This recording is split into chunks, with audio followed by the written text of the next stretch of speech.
Hello, I'm Melanie Risden with the Western Standard, and joining me right now is Dr. Angela Grace. She's with Heart-Centered Counseling here in Calgary, and we thought it would be kind of an interesting conversation to speak with a psychologist about the ins and outs of a pandemic, and really just wanted to get an idea what kinds of things are psychologists dealing with through this pandemic. I would assume that you have a lot of clients that are dealing with struggles and stress. And so what can you tell me? What are people coming to you for right now?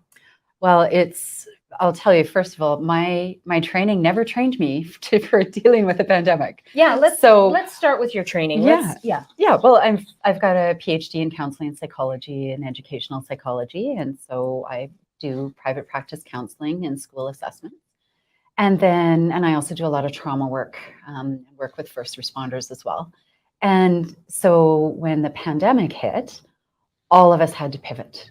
All of a sudden, I had my own kids home from school, trying to figure out what to do with them, my own family, in crisis of how we're going to manage this. And then my own practice, I had to pivot from being in person to being online. And then over time, it became a combination of both. And then, of course, looking at Alberta Health, like what are the masking guidelines? What are the cleaning guidelines? Like it just became this whole, how do I do my practice now? Mm-hmm. And I know all psychologists needed to pivot that way. And what I found immediately was an increase in crisis in clients. So what was maybe a 7 out of 10 crisis before is now a 12 out of 10. What was a client who was doing really, really well and hadn't been to counseling for a while was all of a sudden back in the chair, just in complete distress.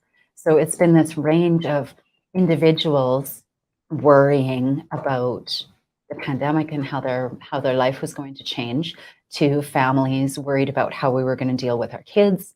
And then over time, now it's become worrying about, should I get the vaccine? Should I not get the vaccine? Which was not in my wheelhouse. I've never once was there a discussion on how do we help clients make a decision. Right. And so it comes back to what is right for you and how can we reduce the stress around it. I've had clients come in tears because they're being bullied about getting the vaccine or not getting the vaccine. And the amount of first responders and healthcare workers that are now coming in fear for their careers, in fear for their livelihood, we're moving beyond this generalized sense of stress and trauma from the pandemic to now moving into moral injuries where people's livelihoods are now at stake. Yeah, I would imagine that would have been a fairly big shift, because even, looking at it from the outset, the stresses have changed. Am I safe? Yeah. How can I support my kids through this? To I'm going to lose everything. I mean, initially we were all in survival mode, right? Just what's going on? How do we deal with this? And then we could start to relax a little bit, and then the mandates came down even harder. Right. And then we could relax a little bit, and then all of a sudden something else. And now we're in this state of flux of real fear of our healthcare system collapsing and government mandates changing. So it's an incredibly, incredibly stressful time. And all of us are, well, for the lack of a better word, winging it. Of course, I mean, I'm doing a lot of research into how do we help deal with these moral injury stressors when people need to make decisions. And they're tough decisions. Very tough decisions. Well, and mandated decisions. Prior with, like, I used to work with AHS, there was recommendation to get a flu shot.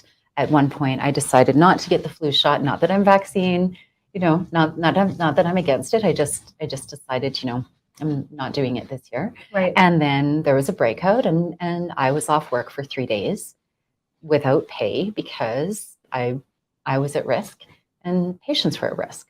Well, now we've got COVID and the vaccine, and it's not just a 3-day thing. It could be their entire lives. Mm-hmm. So it's incredibly, incredibly stressful for people right now.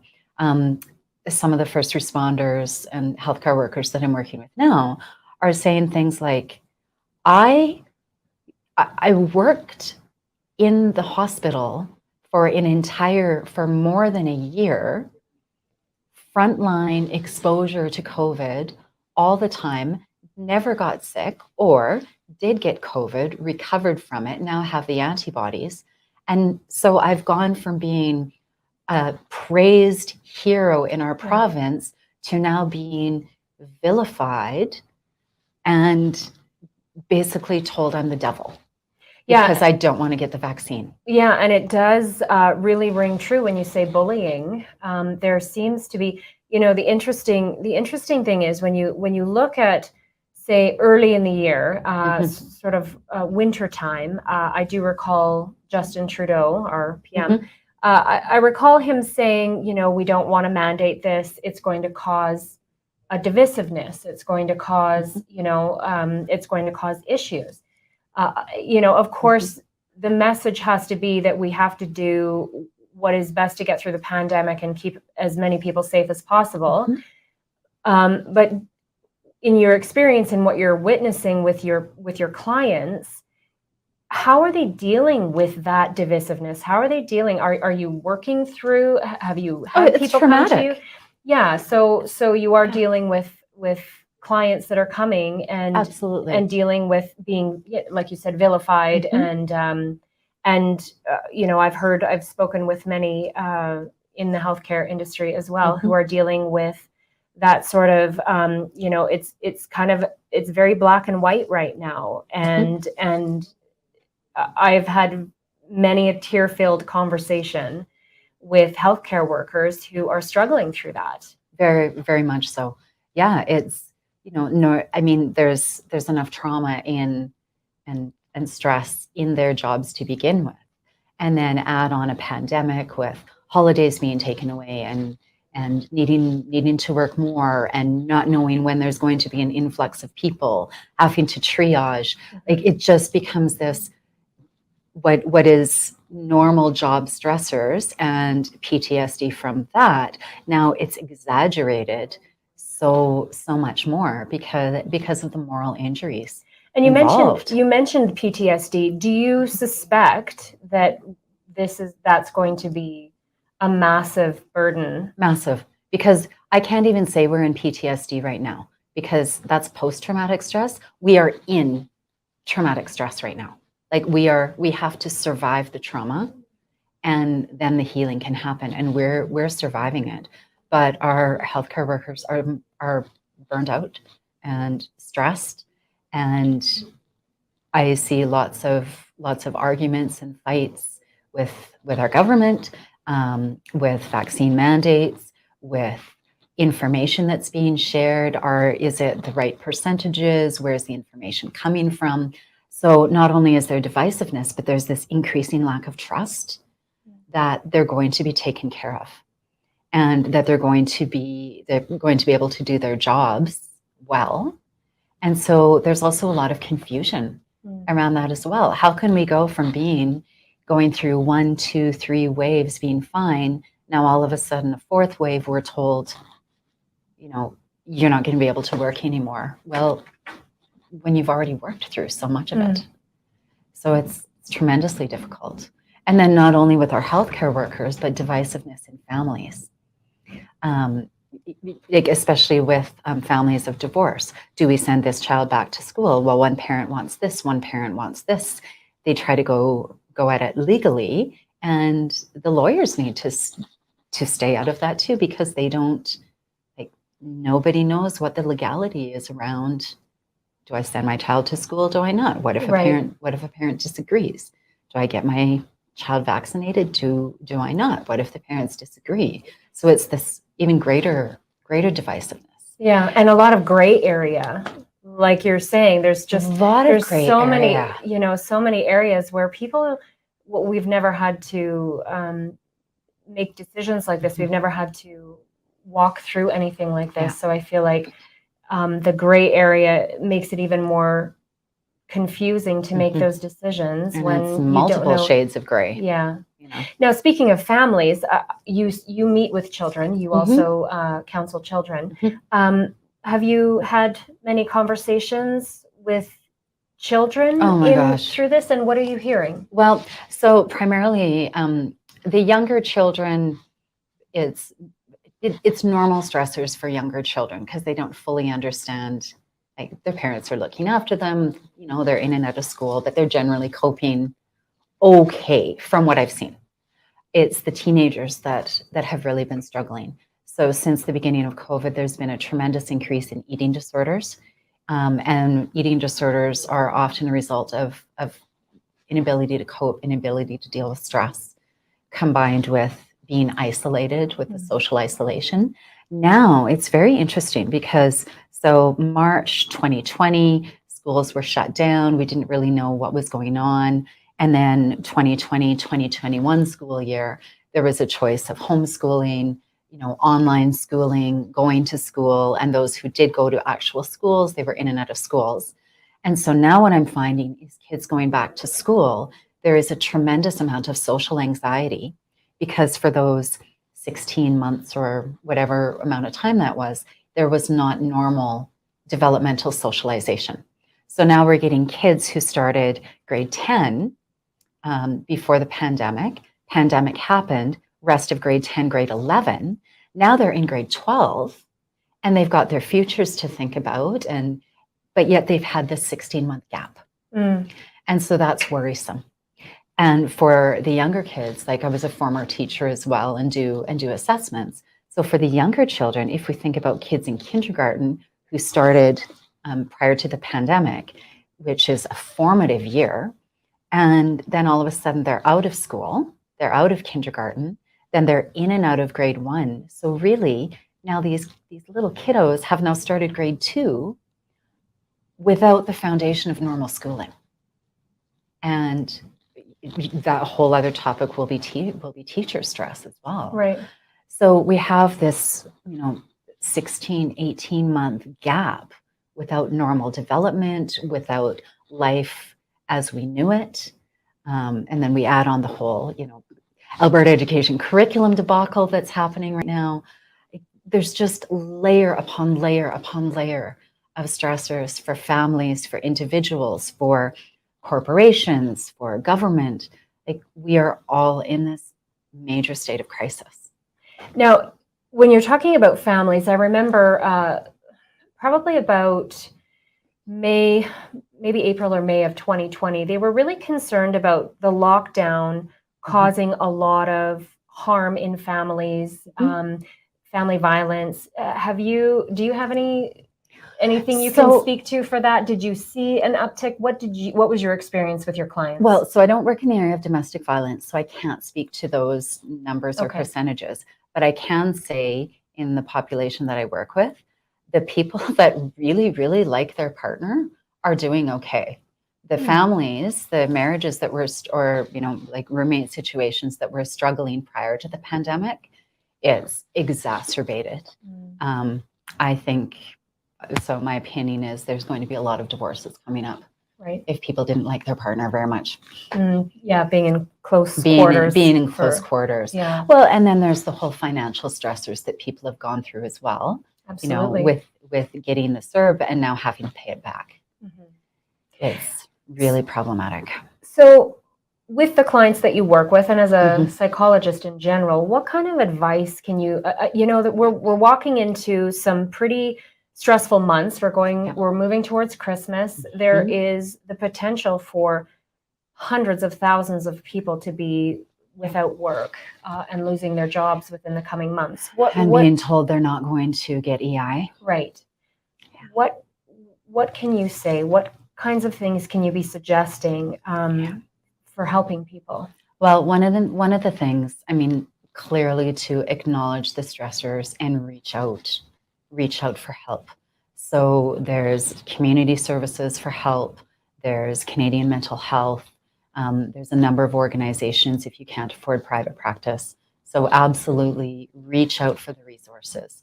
And one thing I've been telling people a lot is, as much as possible, shut off the news, shut off social media, and focus on, what do I need to do today to look after myself and my family? And we all have to recognize there's this massive pivot in society right now. So, for example, if a person's normal stressor or normal stress management is, I'm going to go to the gym, and they're not able to go to the gym because the gym's closed, or the vaccine mandates. So they have to pivot and say, okay, at the end of the day, physical activity is important to me. Let's just pretend the gym doesn't exist. What am I going to do for physical activity to keep myself well? So, get your own weight equipment, go for walks, get an inside bike, do some online yoga classes or fitness classes. Like, everybody's pivoted to try to help, right? So think about what the underpinning value is that you need for yourself and your family, and you get to be creative on how you're going to meet that. And I know it's different. I know it's not the ideal. I know it's really hard. I've missed swimming for over a year because I just, it's just been really, really difficult to navigate that. What about the isolation that people are facing and dealing with right now? With this, this division in society, not being able to attend things or participate in things. What can you suggest for people who are dealing with isolation issues right now? Well, I go back to, and I use the analogy of like a 1940s housewife and family, where your neighbors are miles away from you. There's no social media, there's no TV, there's no amenities like that. Think about how they did. So maybe it's time to pull out some art. Maybe it's time to pull out, some embroidery or knitting or cross stitching or something. Maybe it's time to do some hobbies, play some games, build some puzzles.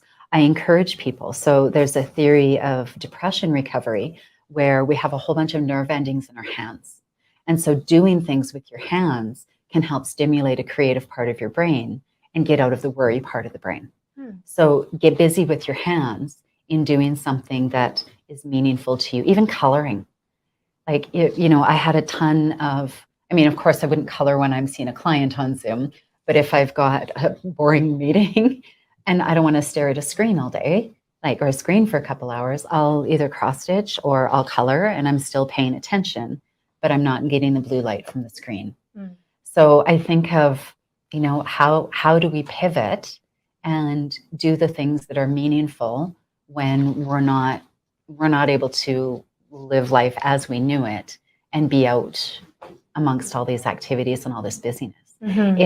So there's a theory, it's called the theory of positive disintegration. And I learned it several years ago, but it's actually an old theory, so 1967. So the psychologist or psychiatrist, can't remember which, but Dabrowski, he talked about how when there is a crisis in an adult's life, so kind of like a midlife crisis, people can either go on the path of negative disintegration with alcohol abuse, drug abuse, mental health issues, victimization. They can negatively disintegrate, or they can use that experience to get to know themselves better and come up with new values, new identity, new way of being that is really authentic. That's a positive disintegration. So we let everything, think about disintegrating. It's dis, so it's no longer integrated. So when everything falls apart, how can you put things back together as positively as you can? And so I really do, all the training we've done in the last several years about and hearing about mindfulness, being in the present moment, those things are really, really important now.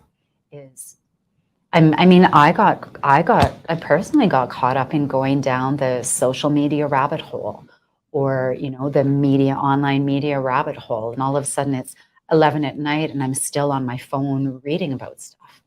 And so we have to say, when the sun is up, I'll be busy doing stuff. When the sun goes down, I'm going to slow down, be quiet, go inside, still build the relationships that you can with the people around you. You can connect by phone, you can connect by video chat. What is meaningful to you?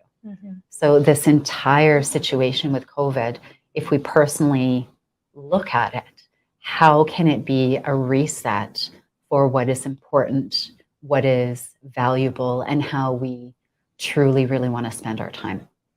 You know, in my case, I used to do a lot of coffee meetings with people, you know, organizations or students who wanted to learn something from me. And I've realized that's not going to happen anymore. Like, this will happen because this is meaningful to me, and it's, you know, spreading information and hopefully some best practices.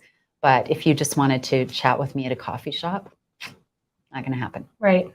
Right. So I think people, if they use this opportunity to realign with what's important, then I think that'll be really helpful.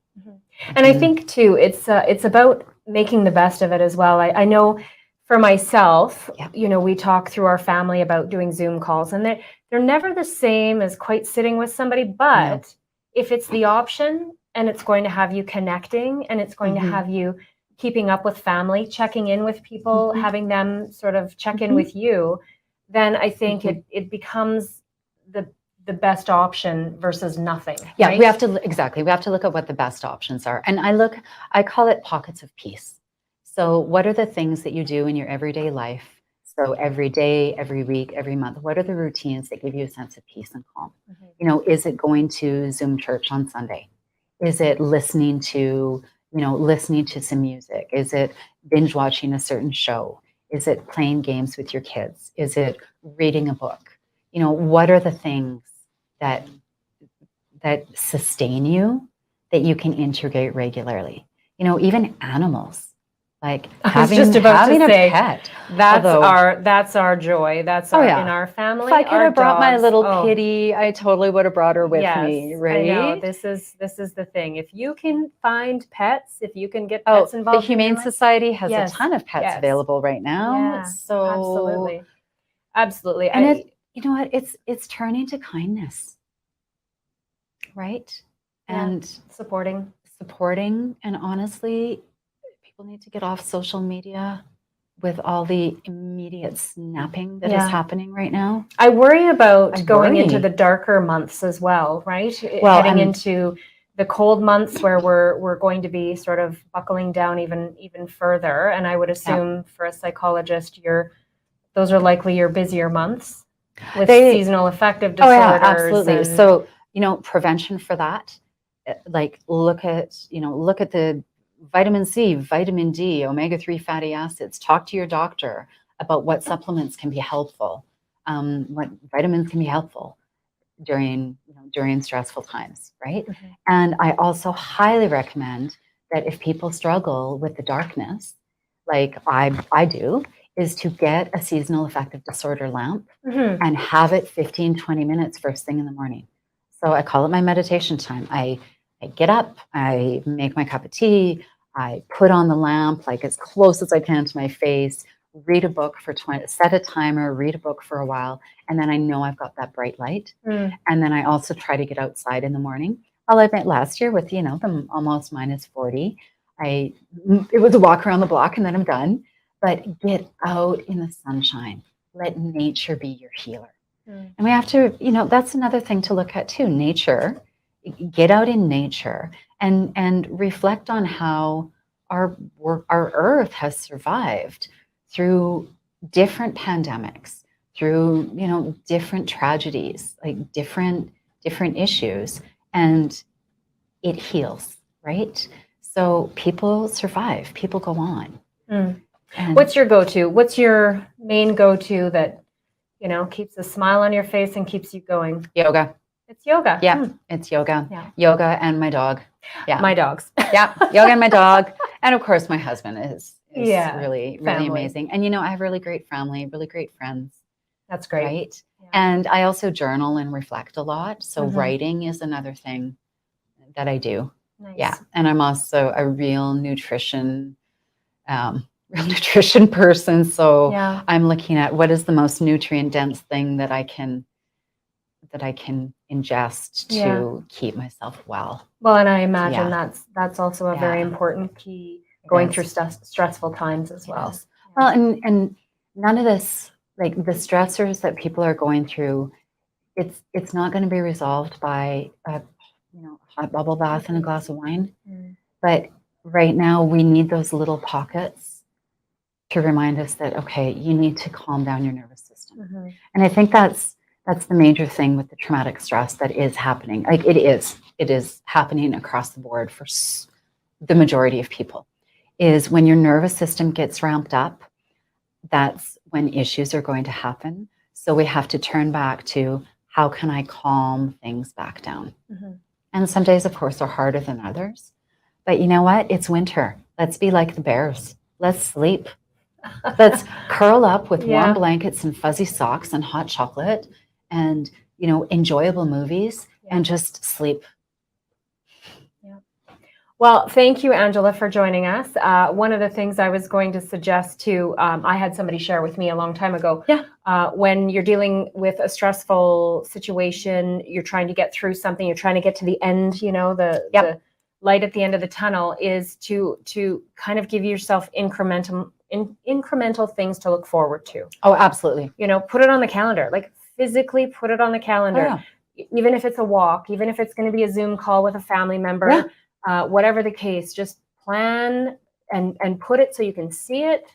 And I'm also a fan of glitter happy face stickers. Like if you've done something for yourself, give yourself a sticker. Like be in kindergarten, give yourself a gold star. I love that. That you've done something. And it's not just, I have a Zoom call on Sunday to look forward to.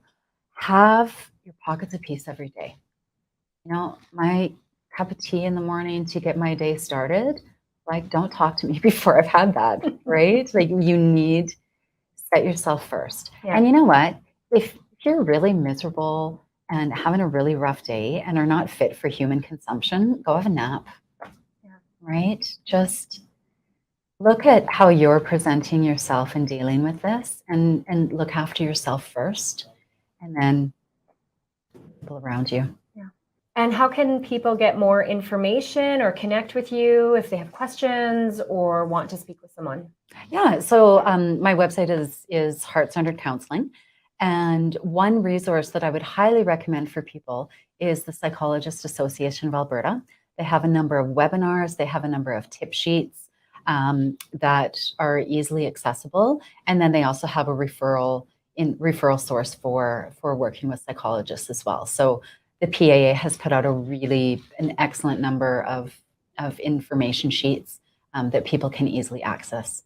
Great. Well, thanks for joining us, Angela. Thank you for having me. We appreciate it. And that's heartcenteredcounseling.com. Yes. .com.